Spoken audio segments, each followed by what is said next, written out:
And we start with the sharp uptick in tensions between the two Koreas after Thursday's exchange of artillery fire across the border. Emergency meetings have been held in Seoul and Pyongyang, and the militaries of both Koreas are on high alert. Tensions have been bubbling since earlier this month when landmine explosions injured 2 South Korean troops. For the latest details on this fluid situation, we connect live to our Kim Hyun at the Ministry of National Defense in Seoul. Hyun. Mark, tensions are at their highest point in a few years, with both countries' militaries currently on the highest state of alert. South Korea put its troops on full readiness on Thursday, and North Korea's state broadcasters reported earlier today that the North had followed suit.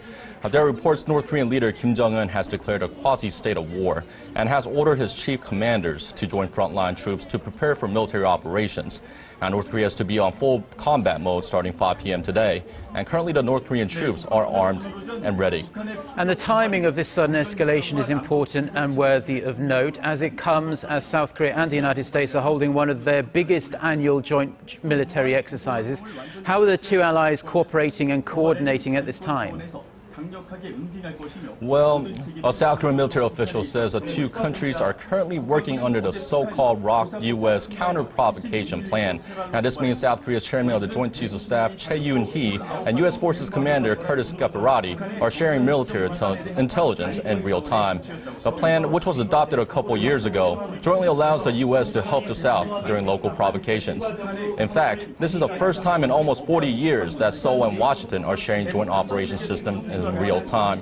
As you mentioned, the two countries are engaged in the Ulchi Freedom Guardian exercises, drills the North regularly condemns, accusing them of being a rehearsal for war.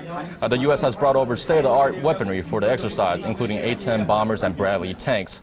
South Korea has employed its F-15s and Aegis destroyers for the drills. Yeah, there is a lot of serious military hardware in the area at the moment, and we hear that South Korea's defense ministry has been in contact with Pyongyang. Tell us about that. That's right. South Korea's defense ministry sent a message to Pyongyang through the inter-Korean military communication line just a few hours ago. Now, it stated that the recent landmine explosion at the DMZ were a clear violation of the Armistice Agreement and the Non-Aggression Pact. It also emphasized that if North Korea launches another provocation, Seoul and Washington will strongly retaliate, as is their right under self-defense. And the fault will be laid squarely at the feet of North Korea.